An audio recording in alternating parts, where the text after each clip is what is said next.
Bonsoir à toutes et à tous. Quelle joie, quel plaisir, mais surtout quelle responsabilité d'être le dernier intervenant de cette soirée, le dernier speaker de cette soirée. Un grand bravo, un grand merci aux copains, ils ont assuré. Du coup, c'est vrai que ça met un petit peu la pression. Mais moi, je vais essayer d'échanger un petit peu avec vous et de revenir un petit peu sur ce titre qui m'a interpellé quand on me l'a envoyé la première fois, Comment naviguer sur l'océan d'Internet. Et c'est vrai que souvent, dans le cadre de mes conférences que je donne avec ma structure qui s'appelle Login Prévention, je donne cette métaphore de l'iceberg. Donc un iceberg, naviguer, vous faites le lien peut-être. Je voudrais vous reparler du film, un film qui a fait beaucoup d'entrées, film de James Cameron qui s'appelle Titanic. Vous vous rappelez un petit peu l'histoire, je ne voudrais pas spoiler, mais ça finit mal. Ce qui s'est passé en fait dans Titanic, c'est qu'en fait au loin ils étaient sur le bateau. Ah, je vous vois super bien comme ça, c'est top.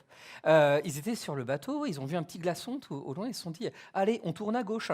Sauf qu'en fait ils n'avaient pas compris que ce petit glaçon était en réalité un iceberg. Un iceberg, la théorie, c'est que 20% est visible à peu près, 80% étant caché sous la surface de l'eau. Alors ils tournent, sauf que ils tournent trop tard.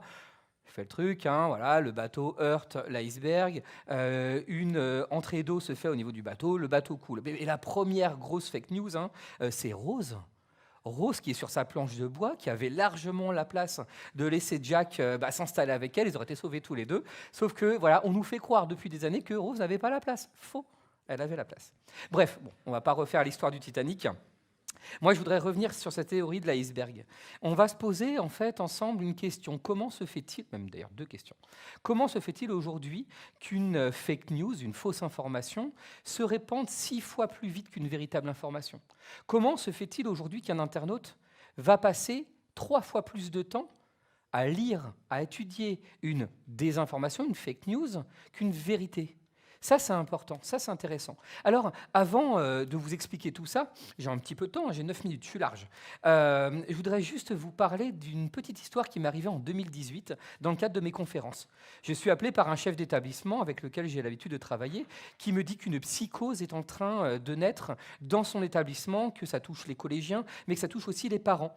Il m'explique en fait que les jeunes reçoivent depuis un petit moment sur leur smartphone une information sur WhatsApp, comme quoi un certain Momo, t'as fait réagir, Momo, ça peut-être que ça fait écho à certains ou certains d'entre vous. C'est pas un copain à moi, Momo, pas du tout. Qu'un certain Momo contacterait les jeunes pour leur demander de faire des défis. Que si les jeunes ne réalisent pas ces défis, Momo viendrait les assassiner. Alors psychose, et on peut le comprendre, psychose totale dans le collège, donc moi je vais intervenir. Juste dans le même temps, pardon, j'ai oublié de vous le dire, mais je suis contacté par des journalistes très renseignés de BFM Télé qui me disent qu'en effet les jeunes se suicident à cause d'un challenge qui s'appellerait le Momo Challenge. J'interviens dans l'établissement, je rencontre les classes c'était de 5e si je ne dis pas de bêtises, j'interroge une jeune fille qui me dit qu'en effet, il y a des messages qui circulent et qu'elle doit faire des défis, que si elle ne fait pas ces défis, on va la tuer. Alors je lui demande simplement, montre-moi ces messages. Si moi je peux t'aider en te faisant réaliser que ce n'est pas forcément la vérité, je vais le faire. Mais non, mais monsieur, en fait, ce n'est pas moi qui reçois les messages, c'est Alicia, ma copine. Alicia, qui est 3 rangs derrière. Donc Alicia, qu'est-ce qui t'arrive? Tu reçois ces messages? Mais non, mais c'est pas moi en fait qui les reçoit, mais j'ai une copine d'une autre classe qui en a reçu. Et en fait, ce petit jeu de ping-pong a duré vraiment toute la journée. Le soir, je fais une conférence de prévention pour les familles sur les écrans, sur la gestion des réseaux sociaux, etc. Et pareil, un papa m'interpelle, oui, nos enfants reçoivent des informations, des messages sur WhatsApp menaçant un certain Momo, etc. etc. Du coup, j'interroge tous les parents. Qui sont les parents dont les enfants ont reçu? Personne ne lève la main. Le Momo Challenge, vous avez entendu peut-être parler de ça, en 2018, est inspiré d'un challenge qui, lui, a réellement existé, qui a commencé en 2014, qui s'appelait le Blue Wall Challenge. C'est arrivé de Russie, et en effet, on demandait à des jeunes de réaliser des défis, et le dernier défi les poussait à se suicider. En Russie, ça a vraiment existé, le Blue Wall Challenge.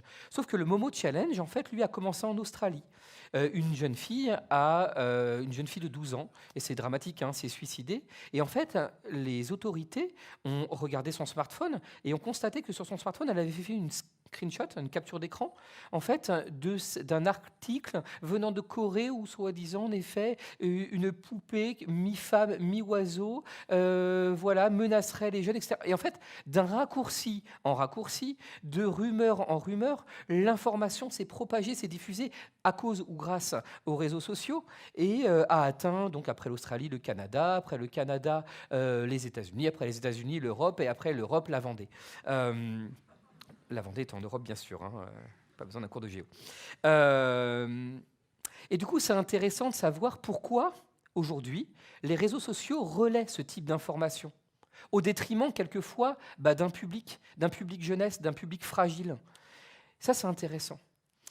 Ce qui est intéressant, en fait, c'est de se dire que quand on lit une fake news, on passe du temps dessus, 2 fois à 3 fois plus de temps qu'une vérité. Le temps, dans l'univers numérique, on appelle ça du trafic. Le trafic, c'est fondamental. Il y a une phrase que j'aime beaucoup dans le langage numérique que j'aurais aimé l'inventer. Elle ne vient pas de moi du tout. Cette phrase nous dit « quand c'est gratuit », il y a 2 qui suivent. « Quand c'est gratuit, c'est vous le produit ». Exactement. Qu'est-ce que ça signifie ? Faisons un tout petit retour dans l'histoire. Avant les années 90, Internet était un service de communication pour l'armée, etc. Dès les années 90, je vulgarise volontairement mon propos, dès les années 90, Internet s'est ouvert au grand public. À partir de là, il a fallu trouver des moyens de financement. Alors je pense qu'ils se sont regroupés, ils ont fait des brainstorming, voilà, ils se sont dit, tiens, comment on pourrait financer Internet ? Ah, moi, au fond de la classe, il a vu une idée. Il s'est dit, en fait, ce qu'on va faire, c'est qu'on va faire payer les gens au prorata du temps qu'ils passent sur Internet. Il y en a un autre qui lève la main, mais attends, tu racontes n'importe quoi. T'imagines le bazar déjà que c'est avec la SACEM, avec les droits d'auteur sur la musique. On ne va pas faire ça sur Internet au niveau mondial. Ça va être un bazar sans nom. Alors, il y a une petite voix qui s'est élevée au fond de la salle qui dit « Mais moi, j'ai une autre idée. En fait, au lieu de faire payer les internautes, on va faire payer les annonceurs, les sociétés de publicité. Mais notre publicité, on a envie qu'elle soit précise. On a envie qu'elle soit, et ça porte un nom, on a envie qu'elle soit ciblée. Alors, qu'est-ce qu'on va faire ? On va faire un truc très simple, c'est qu'on va se dire que l'internaute est un produit, que l'internaute est sensible à la publicité. Je ne sais pas si vous le savez, mais on regarde environ, je crois, 2000 produits publicitaires de façon consciente ou inconsciente par jour. Et donc, on se dit que l'internaute, le temps qu'il va passer sur Internet, le temps qu'il va passer sur les réseaux sociaux, ça va générer, donc, ce trafic numérique, ça va générer des données personnelles, qu'on va appeler aussi des métadonnées. Ces métadonnées, ces réseaux sociaux, ces entreprises numériques, parce que, excusez-moi, j'ai beaucoup de mal à appeler ça des réseaux sociaux. Hein. Si leur objectif, c'était de créer un monde de bienveillance, ce n'est pas toujours le résultat qui est escompté. Hein. Non, pour moi, ce sont des entreprises. Elles ont une véritable, aujourd'hui, ils ont un véritable objectif, un objectif qui est économique. Et du coup, leur objectif économique, c'est de se dire, allez, le temps que l'internaute va le passer, on va nous générer, extraire des données personnelles qu'on va référencer sous forme de statistiques et envoyer à ces annonceurs. Et ces annonceurs qui vont nous envoyer ce qu'on appelle de la publicité ciblée, géolocalisée en temps réel. C'est pour ça qu'aucune et aucun d'entre vous dans cette salle, vous ne voyez les mêmes publicités au même moment. C'est pour ça que, quelquefois, vous avez la surprise d'être avec des amis en discussion, on est à table, sur un repas, et on se dit « Oh là là, je partirais bien en voyage à New York », et que, oh, miracle, environ 1 heure plus tard, 2 heures plus tard, on reçoit une publicité voilà, qui nous dit « Voyager à New York pas cher ». Alors moi, souvent, on me dit dans mes conférences « Mais monsieur Doré, mais c'est incroyable, j'ai l'impression qu'on nous espionne ». Mais non, on ne vous espionne pas. C'est comme ça qu'aujourd'hui fonctionnent ces outils-là. Si vous les téléchargez gratuitement, si vous les utilisez tous les jours gratuitement, derrière, il y a un objectif. Et du coup, si je fais le lien avec mes fake news, si une information aujourd'hui nous parle, c'est peut-être qu'il y a un objectif derrière. Si on passe autant de temps derrière, c'est peut-être qu'il y a un objectif derrière. Et que peut-être que cet enjeu est économique. Alors, des personnes comme Emma ont du recul sur les choses, arrivent à analyser, et vraiment, moi, je la félicite. Et j'ai une petite fille, moi, qui a 2 ans et demi, et j'espère vraiment qu'elle atteindra ce niveau de réflexion, de recul sur les choses. Mais je pense que c'est le travail de chacun et chacune d'entre nous aujourd'hui de prendre un petit peu de hauteur par rapport à ce tsunami. Ce tsunami, alors tout à l'heure Aurélie parlait de vagues, moi je parle carrément de tsunami qui balaye tout. Et la question qu'il faut se poser toutes et tous, c'est est-ce qu'aujourd'hui on préfère être dans le tsunami et essayer d'atteindre la surface un peu comme on peut, ou est-ce qu'on préfère être un peu dans l'hélicoptère qui survole tout ça ? C'est vrai que c'était peut-être plus facile. Alors, à mon époque, attention, moi je suis né en 1982, ça y est, j'ai passé la barre des 40 ans. L'information, pour nous, à la maison, elle était unique. C'était, alors il faut que je cite les bons journalistes, hein, sinon je vais avoir des problèmes. C'était Jean-Pierre Pernaut, je ne devrais pas avoir trop de problèmes. C'était Pujadas, je ne devrais pas avoir de problème et je vais m'arrêter là. Et c'est vrai que l'information, elle était là. Aujourd'hui, on a cette possibilité de croiser, de comparer l'information. Moi, j'ai été éduqué par les médias. Je pense que ma deuxième maman était Dorothée, hein, mes meilleurs amis étaient les Chevaliers du Zodiaque. Alors, j'ai passé du temps devant la télé, énormément de temps devant la télé. Mais j'ai l'impression qu'on était à l'ère de l'information. J'espère qu'aujourd'hui, on n'est pas en train de tomber dans l'ère de la désinformation. En tout cas, des soirées comme celle-ci, et bravo pour l'organisation, permettent à chacun et chacune, à son niveau, de pouvoir transmettre cette information, eh bien, ne serait-ce qu'à 1, 2, 3, 5, 10 personnes autour de vous, de vous dire que l'information mérite d'être comparée, l'information mérite d'être croisée. Et ça, c'est l'essentiel. D'éveiller les jeunes aujourd'hui à être curieux, éveiller les jeunes à cette conscience numérique dont on parlait aussi tout à l'heure. Nous, c'est notre rôle depuis 14 ans. Alors, moi, j'ai créé Login en 2015. Avant, j'étais intervenant pour une autre structure. Et c'est mon rôle aujourd'hui. J'ai appelé ça, moi, la citoyenneté numérique. Former aujourd'hui les citoyens de demain. On peut être un citoyen dans la vie de tous les jours, mais on peut aussi être un citoyen sur les réseaux sociaux, de par ce que l'on regarde, de par ce que l'on publie, de par ce que l'on commente, de par ce que l'on partage.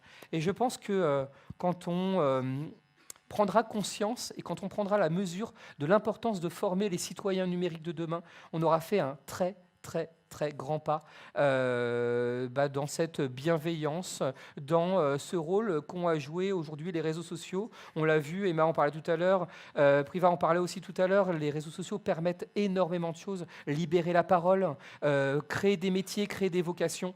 Maintenant, voilà, il faut les comprendre, il faut connaître et prendre conscience des enjeux économiques qui sont derrière.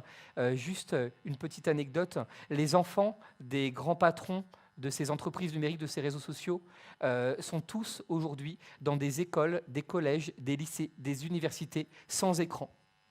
Il y a peut-être des questions à se poser. Voilà, moi je vous remercie, je vous souhaite une excellente soirée et merci pour votre écoute. Au revoir. Guillaume Doré, notre dernier intervenant ce soir de Login Prévention. Pour suivre les aventures professionnelles de Guillaume, vous pouvez le suivre sur LinkedIn, Twitter, Facebook et puis également sur login-prévention.fr.